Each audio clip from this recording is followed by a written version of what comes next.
So what's up mga kumag, I'm back ang inyong online judge, lang iba kundi Judge Jinan. Okay guys, isang mabilis na lang, Kaz versus Aizen na tayo. So sa mga nagtataka bakit wala yung Oblak versus Insane, no? So actually hindi ko rin alam kung bakit wala, pero sinearch ko, yun, wala nga lumabas. So ibig sabihin, mayroong hindi or possible na hindi pumunta si Oblak that time kasi nakikita ko si Vincent dito sa crowd eh. So possible hindi nga pumunta si Oblak nung time or nung araw ng battle na to. So kung makikita nyo sa channel natin, ang first upload natin is Apollo vs Lord Manuel, na dapat yung next na review natin is yung Oblak vs Insane. Pero nga dahil wala akong nakita or ano, di ko alam kung ano yung naging dahilan kung bakit wala sa YouTube yon. Ngayon punta na tayo sa pangatlong battle, no? Yung Kaz versus Aizen Lux, no? So, mabilis lang yung battle, 19 minutes lang. So, wag na natin patagalin para makarami tayo. So, yun lang. Kaz versus Aizen, let's go. Ng barat para kay Kaz, one up tournament, let's go! Game. Rinig. First round ng tournament. Tila grabe yung insulto ni Ryan sa akin. Tol, di kami magkatapat. Kaya napaamin. Kasi no-namer ang kabattle tapos godlike yung kalaban. Pag bininyagang kita, dun ka lang magkakapangalan. Bibinyagang ko to hanggang masuffocate mabuti. Sabay wala ng ahon-ahon, parang yung flip top ay nalugi. Hindi ko kailangan ng kabaro para tuluyan tong pulube. Kasi sanay ito magpasabog, malastilo ng mauti. Magkaiba tayo. Ikaw di ka nakilala kasi yung rap mo pangit. Habang ako, di nakikilala kasi nga assassin! Kapag siya ay nasa gig, walang nagpapapik kasi ang pangit ng dating. Ironic may eyes siya sa pangalan kaso walang pumapansin. Di at home sa sariling baryo kasi walang angking galing. Kahit mapasayo ang titulo, mananatili kang squatting. Squatting, palipat-lipat, no permanent address. Pwes alam nyo na ang punot dulo. Kasi pag NPA, ang kaharap, sagot ko lang ay pugot ulo, ako'y cold-blooded, Okay. sharpshooter, aking hawk eye in range. Ikaw ugat ng aking galit, kaya may eyes o veins, di uusad to. Matik, wala ng clutch sa ating game, magpapas, away to magic, kaya diretso yang trio. Diretso yang tray, kasi itlog pa to umarit. O diretso yang tray, kasi bugok, tapos sisiw lang sa akin. Mula basketball, naging manukan, grabe switch ng ating topic. Tila ako'y naging Lebron sa ring kasi sa teams papalit-palit. Teams, tema, papalit-palit to ng tema parang MMK yung meta pero may matututunan parang nasa siniskwela. Teka, di ba malinaw ang mensahe? Paigalaw nga ng antena. Ang nais kong sabihin, sa ginawa kong sining, nawala ka sa eksena, kaya bago matapos itong round 1 at tuluyang magwakas, kung gusto mo makilala, nandun ang palabas. Labas! To be honest, nagustuhan ko yung ender. Andun yung palabas. Labas, okay. Tawag dito. Yung ender niya, hindi siya ganun kalakas, hindi rin siya ganun kahina. Sakto lang, pero pasok yun sa panlasa ko. And then, di ko alam kung anong mako-comment ko doon or anong tawag sa ginawa niya. May pagka-train of thought eh, 'di ba? May pagka-train of thought kasi parang yung huling sinabi niya doon sa last line, yun yung ginagawa niya yun naman yung ginagawa niyang first. Katulad nung Lebron sa ring, palipat-lipat ng team, tapos team tema. So iniba niya. So para sa akin, slight train of thought 'yon.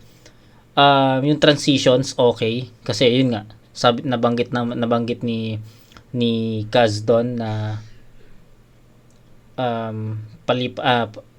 ayun, team, paiba-iba ng tema. So yung transitions nandun eh, no? Although para sa akin, to be honest, medyo naguluhan ako sa naging mga topics niya. And sa mga matagal ko ng viewers diyan, alam niyo naman na honest ako mag-review. Kung ano yung napansin ko, ano yung pagkakaintindi ko, yun yung sinasabi ko. So para sa akin okay yung transitions na ginawa ni Kaz sa round 1 na to, pero medyo naguluhan ako sa mga punto niya. I mean, hindi ko maabot yung pinaka punto niya kasi nga hindi ko maintindihan gaano. Pero yung kung pagpabasihan natin yung performance, yung writtens, tsaka yung mga transitions, okay yun, no? Kung i-score natin yung performance, okay sa akin yun. Especially the transitions dahil ang dami niyang ginawa dun eh. Ang dami niyang nilaro dun, ang dami niyang mga references dun. Kaso nga lang, hindi para sa akin, hindi niya na-deliver ng maayos yung pinaka-punto or yung pinaka-punchline. Yun lang. So, pakinggan natin Aizen. Para kay Aizen, pakinggan natin. Let's go! Game? Pantuto na. Yo! Basta pala. After 5 years, ito'y comeback! Si ganda ng welcome mo sa akin. Ako'y underdog sa match-up kasi may titulo na yung hinain. Wala akong pake para sa akin to'y warm-up. Pampagana lang kung susumahin.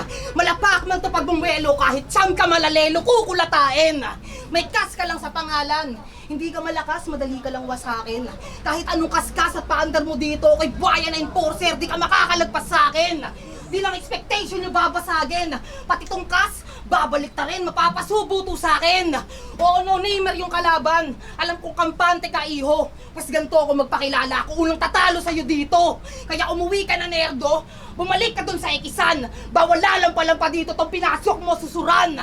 Kasi yung kaburagi kong magalit. Huwag ka na magtanong kung bakit. Pagkapangit, pagkakakonstruct mo, tatanggalin kita sa bracket. At text man, di ako nakaramdam kahit. Hindi ka titing natakot sa labang to. Kahit 6 na win sa ikisan, di ka pa rin threat. Tumabi ka sa dadaanan ko. At napansin mo, di ko binanggit na kamukha mo si Plasma. Gasgas na ang gulo na yan at matagal mo nang inaasahan. Iba ako magparamdam ng presensya kas. Di mo malilimutan yung mararanasan. Pag ako nagmalakas, malakas pero tong horrorcore pinapakitaan. Pinapakitaan? Ha? Tangina, paresong tayong dahi dito. Pero ako taga Rizal kaya may pusong palaban. Pag ako ng insulto merong punto. Lagay mo sa akin kritikal, mali ka ng pinalagan. Magkaiba tayo sa ganitong aspeto. Litaw pa pagkahilaw mo ko lirikalan lang ang batayan. At di palipas gutom ko dito. Kaya kahit hilaw malakan ni Bal, sapat na yan na panlaman sa tiyan. At huwag ka excited masyado. 2 rounds pa kitang pagugulungin. May chance ka lang manalo pag napag-twerk mo si Odeng. Tayo. Okay. Normal. Walang banat para kay Kas, pakinggan natin. Let's go! Parang yung round, okay. Yung round 1 ni Kaz kanina, sabi ko nga, ang dami niyang references na ginamit pero hindi ko matipuhan kung sabi natin hindi ko makita kung nasan yung suntok doon. Then pero may mga sinabi naman ako sa performance ni Kaz na magaganda. Like yung transitions, yung paggamit niya ng mga laro, yung paglaro niya sa salita. Maganda yun eh. Then, nakanarinig natin yung Aizen. And para sa akin, mas mababa pa yung naging performance ni Aizen compare sa performance ni Kaz kanina. Hindi ko na dapat i-mention to pero nagkaroon ng konting slip-ups, no? I mean, hindi naman siya slip-ups. Parang nadapa lang siya ng konti. So, sa performance, I think I'll give it to Kaz, no? Ang daming elemento ginamit ni Kaz sa pag-perform o sa pag-spit or pag-deliver niya ng round niya. Yun nga, yung paggamit niya ng mga, yung train of thought, semi train of thought, yung laro niya sa salita, word plays, di ba? Ano pa? Basta transitions, ang ganda. Yun yung wala dun sa performance ni Aizen sa round 1. Tuloy-tuloy yung ano niya. Sabihin nating naging monotone si Aizen sa round 1 kasi from start to finish ganun lang yung atake niya eh. Parang isang lasa lang, no? Then nagaantay ako ng isang haymaker, 2 haymaker pero hindi yun dumating eh. Compare kay Kaz na iba't ibang angulo yung pag-perform niya eh. Andun nga yung transitions, andun nga yung word plays, no? So I think sa performance I'll give it to Kaz. Pero dikit lang to. Para sa akin parehas sila nagkulang sa malalakas na suntok eh, no? So for me it's gahibla lang. Bigay ko yung round 1 kay Kaz sa 8-7 na score. Gahibla lang. Siguro sabihin nating nakapag-deliver si Aizen ng isa isang malakas na haymaker doon. Pwede kong itabla yon. Ganon ka dikit yung battle, pero dahil nga sa performance ni Kaz compare sa kay Aizen, ay bibigay ko yun kay Kaz. Lamang sa delivery, sa performance, overall performance si Kaz sa round 1. So 8-7 Kaz. Nameplay, puro kas-kas. Tang inang yan. Walang silbi pa rin. Halatang yung utak galing utak galing pa rin sa 2015. Tangina. Okay, round 2. Siya si Aizen. Natigil na mag-rap tila nagpa-desolate. Ilang taon walang na-construct habang ako nagre-renovate. Nag-i-improve ang Ganda aking yun. punch. Kalaban sweep agad, dinaig pa Metro Aid. Habang ikaw, panay job, pero di natatanggap. Kaya di nag-resume yung resume. Kasi last battle Okay. ko to, 2015. Ang tagal mo na natenga. Parang inutusan bumili, tas na-istapa na yung pera. May slant rhyme na gago. Madami ng bagong mga kahanay sa eksena. Kaya Okay, so nabanggit na ni Kaz kanina. Actually, dapat sasabihin ko yun nung habang nagpe-perform si Aizen, no? Pero di ko na tinuloy kasi baka para sa akin lang. Pero nung nagpe-perform si Aizen kanina, naririnig ko sa kanya si Zaki. Yung hand gestures, kung paano gumalaw si Zaki sa battle rap, ganun eh. Then yung boses niya parang Zaki rin. So yun. Tapos biglang nasabi ni Kaz yung about sa slant rhyme. So alam naman natin 2022 ata tong battle na to. Tignan natin. 2022. So alam naman natin noong 2022 maingay na yung Zaki, di ba? So yun lang. Ano ko na. Shinare ko na sa inyo yung thought ko kanina. paano ka naging rhyme na gago? Madaming bumili, tas na-istapa na yung pera. May slant rhyme na gago. Madami ng bagong mga kahanay sa eksena. Kaya paano ka naging real tarantado? Kung sa mga clips mong tinago, di makasabay sa meta, Real clips meta.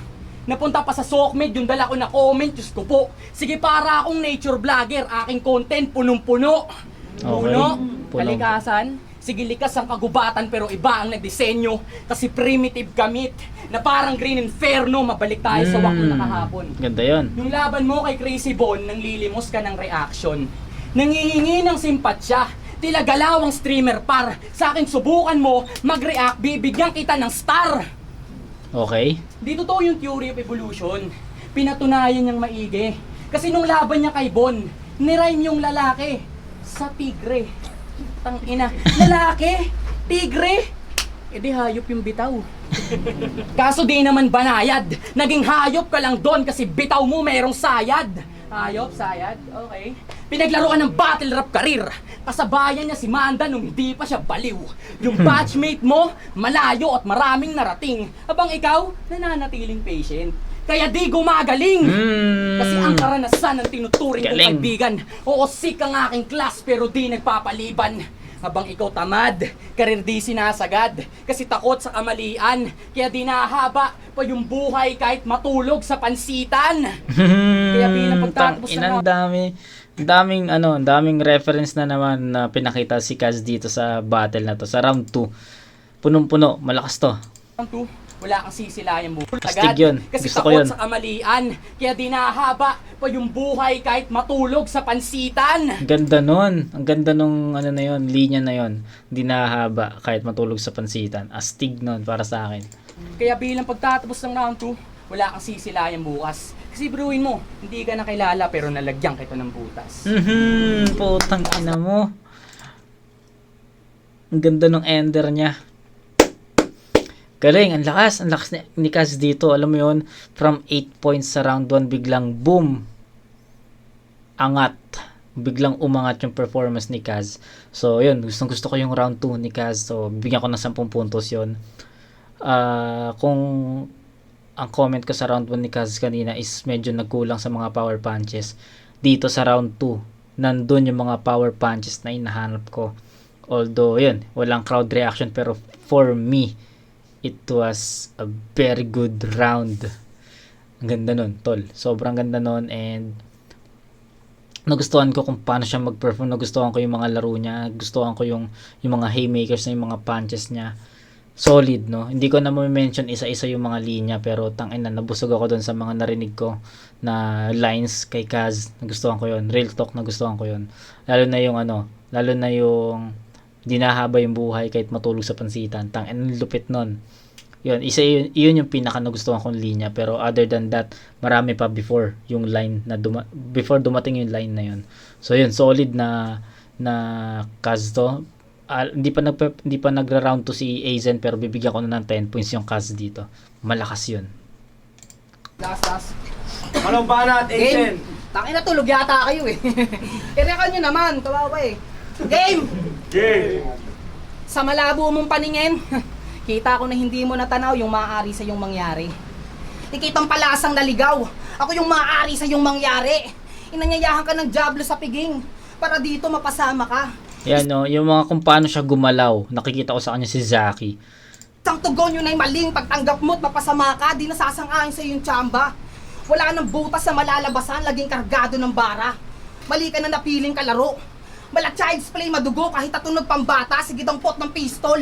Ito yung Russian roulette na naka-full clip kaubala. Kung ilang aral itatanim sa kukote mo't magpapaalala na di ka na makakarating sa susunod mong pupuntahan, ganyan ako magtanim bala. Binigay sa akin ni Osito para sana bubalik dati kong gana. Kaso bad trip, nakakabato. Pinanood ko pas battles mode, daig ko pa yata nakinig storytelling ng Adarna. Kaya yung tsansa, kung na manalo, Adarna, okay. malabo na tiyong. Parang umaasa kang manalo ng iPhone sa Chrome. iPhone sa Chrome, tangin na sige gago porn pa. iPhone sa Chrome, wala tuloy kasi puta dami kong nga sinasabi. iPhone sa Chrome. Pero, iPhone sa Chrome. Load ng iPhone sa Chrome. Pero nakaraang laban mo sa Motus ha. Naalala ko, naiuwi mo yung panalo. Kasi nalimutan ni Snag yung mga baon niya na linya. Ako di rin ako preparado.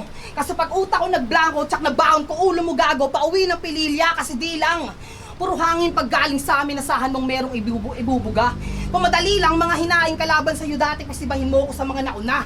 Ako'y di lang mapanganib, katumbas ng bawat dura ko sa kuna. Eto di lang mga nganib, buhay ka na mababaon, tsak na sa mapa ka maburat sa mga nagpunta. Pasensya, wala komedya na sa inyo inihain. Patuloy na di ako nagbibiro kapag sinabi ilagay nito sa tournament alanganin. Kaya body bag sa akin, tumukang bonding na lesbi.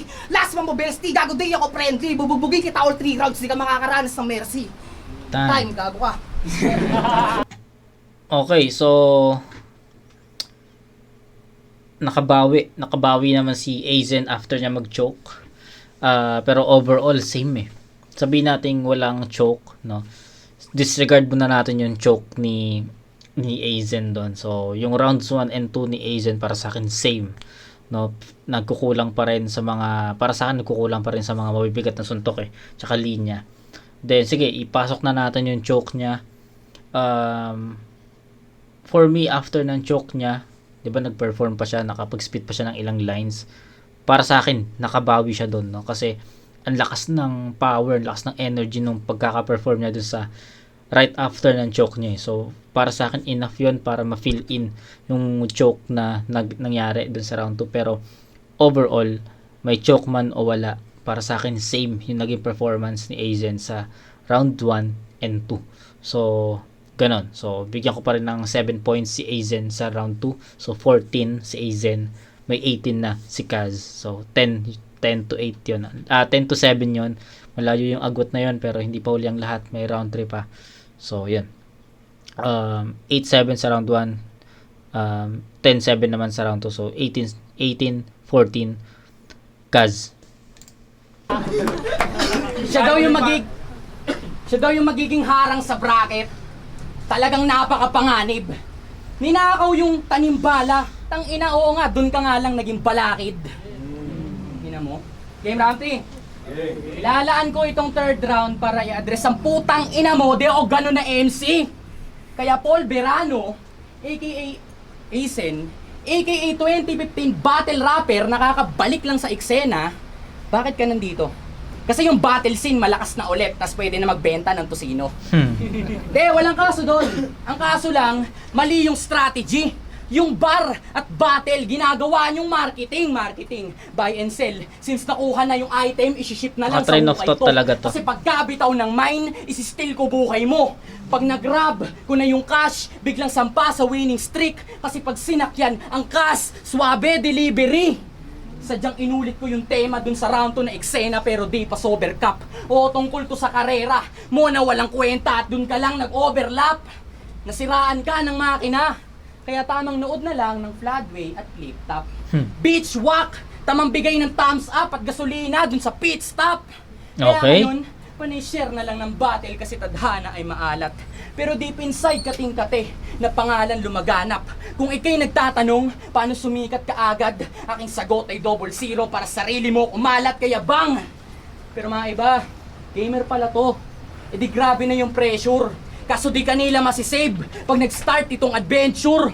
O wala ng extra life kahit magtawag ng medic pagkat yung token of appreciation na insert na as credit. Kaya enjoyin mo na lang to. Kasi walang arcade sa heaven. Pinaglalaroan ko na lang si Paul na parang nagtiteken. Tekken, okay. Biglang duraan ng puta tapos bigyan ng uppercut. Sabayan pasin ng 2 controller para maranasan dual shock. Mukha bang kupal Brad? Wala bang clarity? Natural, kasi pasabog. Nilaro ay RPG, kaso wag na. Mas trip ko pa yung solido na tama. Kasi pag insert ko ng disc, ay papasok na yung bala, kaya bilang pangwakas. Salamat sa kalaban, pero dapat mong tanggapin. Dahil ako magle-level up pagkatapos kapaslangin. Ay, muling Okay, so round 3 ni Kaz, pinakinggan ko na lang. Then inalala ko yung round 1 and 2 niya. So para sa akin hindi naging consistent si Kaz dito sa mga haymakers at mga punches. Para sa akin yung round 3 ni Kaz naging katulad ng round 1 niya. In-expect ko na magiging katulad ng round 3 niya yung naging performance niya sa round 2. So hindi nangyari yon. Ang na-duplicate niyang performance is yung nasa round 1 niya, which is yun yung worst niya. Yun yung worst na round niya compare sa round 2. So anong nangyari yung round 3 ni Kaz naging ganon. So scorean ko na to guys. Hindi ko na rin i-mention yung mga linya na nagustuhan ko kasi medyo hindi naging ganun ka-impactful yung mga lines na binitawan ni Kaz. Pero meron naman, maganda pa rin naman. Nagta-train of thought talaga siya dito. So, ayun. Round 1 and 3 ni Kaz, same. So, yun yung pinaka-worst na round niya, rather. Pero, strongest yung round 2. Sobrang lakas ng round 2. So, 8-10-8. So, 26 points meron si Kaz. So, si Aizen merong 14. So, even ma-perfect pala ni Aizen to. Sa scoreboard, lamang si Kaz. Pero respect kay Aizen. Pakinggan natin. banat, Asen. Tingnan natin. Galing. Last mo men, Kapir, para happy ka na. Game round 3. Sa mga di nakakaalam, siya si Chris Calvin J. Dating rap name niyan, Chris G. Na ngayon naging si Kaz. Siya yung rapper na nag-champion doon sa liga na yung background Hollow Blocks. Ang rap name mo? Chris G. Tangin ang angas pakinggan. Di naglaon tong si Gago na isipan ding palitan kasi Chris G. Gago ng cringy. Tulog gangsta na mama ni Bimby. Pagdidi mo kamukha si Chrissy. Mas kamukha mo si Baby Josh. Sa akin ka pinatrabaho ni Ryan.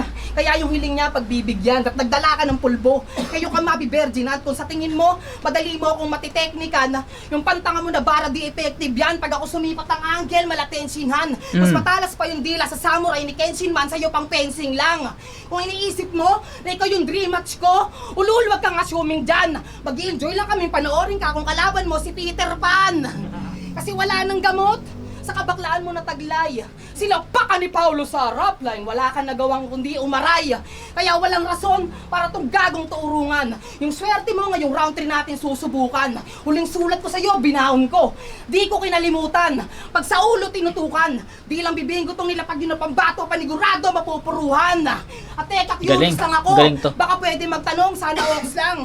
Magkasingilong kasi kayo, kaano-ano mo si Okram. Di ko alam kung magpinsan lang sa Ilonggo siya yung nawawalang panganay. Gwapo ka naman, Chong, huwag ka lang lalabas ng bahay. Ganto-ganto pa naman yung mga nawawala ngayon, yung mga mukhang sumasagot sa nanay. Kung sa bagay, agaran ka rin mawawala sa paningin nila, nakala mo nag-stop si Thanos. Parang module lang ng pamangkin ko, tangin na madali ko lang tong tinapos yung hihigaan mo. Palugod ko na inayos. Kaya happy death day, kamatayan mo yung sinabay ko sa kaarawan ni Marcos. At bago matapos, wala na ako silang dapat patunayan. Kung wala man ka sa mag-a-advance, pasensya na. Ako yung may kasalanan. At wala akong pake kung meron sa aking mayabangan. Walang champion sa aking pre-pares ng tayo ng tabladong tinatapakan. Tangina ng ilong mo, Pawog's Triangle. Tayo nangyayari para sa laban nyo! Tangina, yun yung pinakamalakas na round ni Aizen. Nagustuhan ko yun. Nagustuhan ko yung energy niya. Alam mo yun, yung para sa akin, dinala ni Aizen sa pag-perform or pag-deliver, pag-spit ng returns niya sa round 3. Yung laban, no? Doon niya nilagay, or sabihin natin doon niya sinet yung laban. Doon sa buong round 3, doon niya sinet na okay, ganito lang yung round 3 mo. Ganito yung round 3 ko. Dapat ganito yung dapat madala ko yung energy sa ganitong performance ko ng round 3. So, para sa akin, pasok 'yun. Pinagkaiba lang ng round 1 and 3 ni Aizen is yung round 1 kasi ni Aizen, naging monotone, 'di ba? From start to finish, ganun lang yung atake niya, gitna lang. So, medyo hindi talaga 'yun effective for me. Then round 2, same. Pero itong round 3, ito yung pinakamalakas na round ni Aizen, putik. Andun yung performance niya, andun yung energy, andun yung power, andun yung mga jokes. So, para sa akin, okay yun. Lumamang si Aizen sa performance sa akin dito sa round 3. Marami pang elements na nangyari. Marami pang elements na nag-pop up sa round 3 na feeling ko kay Aizen yun.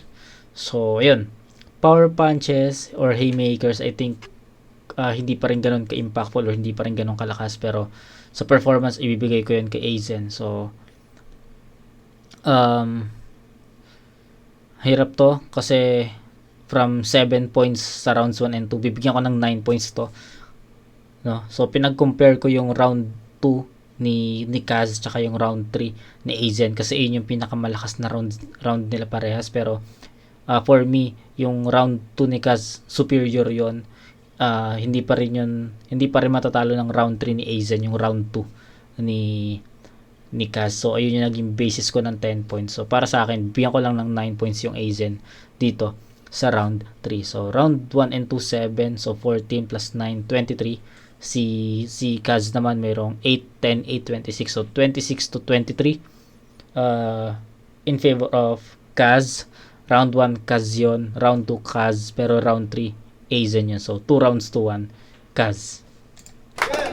Broadway Rock Battle League! Ang laban! Kaz versus Aizen! Mag-iayos naman best para sa laban na yun! Yeah! Yo, maraming salamat nga pala sa mga Voting sa Take Pablito Finals! Boto ng Urado! 5-0 advancing sa quarterfinals! Kaz! 5-0 okay. So judges tayo. Kaz yan. nga pala siya kay Charlie nandito. Just Mark Lester, tsaka Mark Happy Bird! at Tracy Bonices Carocha, tsaka Mark Adgaso, girlfriend ko na pinakamaganda. I love you, Bird! Apollo, binoto ko all 3 rounds si Kaz. Medyo maganda naman yung material ni... Ang pangalan nito? Maganda naman yung material ni Aizen. Maganda naman yung material niya. Kaso, medyo nahabaan lang ako sa mga fillers. Nadamihan lang ako sa fillers. Tapos, wala akong masyadong punchline na tumatama. Tapos, Yes, okay din to. yung ginawa na style ni Kaz. Okay din yung style na ginawa ni Kaz. Sinubukan niya yung train of thought. Oo, train of thought. Totoo Punchline, nga. sunod-sunod, dikit-dikit. Yeah, yun. All 3 rounds, Kaz. Good kid. Ano ko na lang siya, ginas ko na siya overall. Kitang-kita naman yung difference ng sulat. Content, punchline count, saka technicality, lamang doon si Kaz. Pero maganda rin naman si Aizen. Talagang hindi lang sila match ng kalaban. So, Okay. Kaz. Agree. Joe Gray, Shuttle Music. All 3 rounds binigay ko kay Kaz. Si Aizen kasi parang obvious na lumabas sa battle yung pagiging rusty niya. Meron lapses sa performance Okay, niya. yes. So maganda naman yung materials ng dala. Iba pa rin siya kumpara sa content na bit ni Kaz. Grabe, sunod-sunod yung punches, hindi siya nagtipid, siksik. Hindi man siya direct sa kalaban na parang puro heavy siya on bars, hindi siya straight na attack kay Aizen, pero ma-appreciate mo siya, lalo yung pagkaka-structure ng rounds niya. Pero kay Aizen, strongest round niya, third round. Yes, round 3. Yun. Yun, Arzon Manas. Binoto ko all 3 rounds kay Cass. Kita-kita kanya yon sa angle, sa punchline, sa delivery. Pero props kay Aizen, maganda yung mga latag niya ng letra. Medyo kinulang lang talaga sa punchline. Mas marami lang talaga Yes, yung punchline. kay Cass. All 3 rounds, Cass. Yo, Aris. Binigay sa akin sombrero, yo, Paps. Binoto ko si Cass kasi kita naman yun yung content, yung technicality, yung deliver, yung style. Lamang na lamang, pero props kay Aizen. Malupit na laban yun, pero Cass. So ayun, parehas may bumoto ng round. I mean, hindi naman siya binoto pero sabi ng isang judge, no, pinakamalakas na round ni Aizen yung round 3. So parehas kami na feel doon. Pero yun, wala tayong naging kaparehas kasi all 3 rounds nila binoto si Kaz. Ako naman first 2 rounds Kaz, pero round 3 para sa akin Aizen na yun sa ganung punto. So yun yung strongest round kasi talaga ni Aizen. So ayun, nasabi ni Apollo yung mga train of thought, 'di ba? So ang dami rin nagsabi na sa judges na mas effective nga yung Kaz, yung maraming punchline. So yun din yung mga sinabi ko kanina. So props sa atin doon. So ayun, ang bilis kasi wala nga tayong review sa second battle, no? I mean second battle ng bracket. So nasa pangatlo na tayo. So ngayon, Aaron Incognito naman i-search natin 'yan. Di ko alam kung meron 'yan pero sana meron. Pag wala, Nayib books na tayo. Okay? So yun, kita-kits tayo sa alinman na battle kung Aaron Incognito or Nayib or books, no? So yun, kita-kits sa next na review mga kumag. Peace out.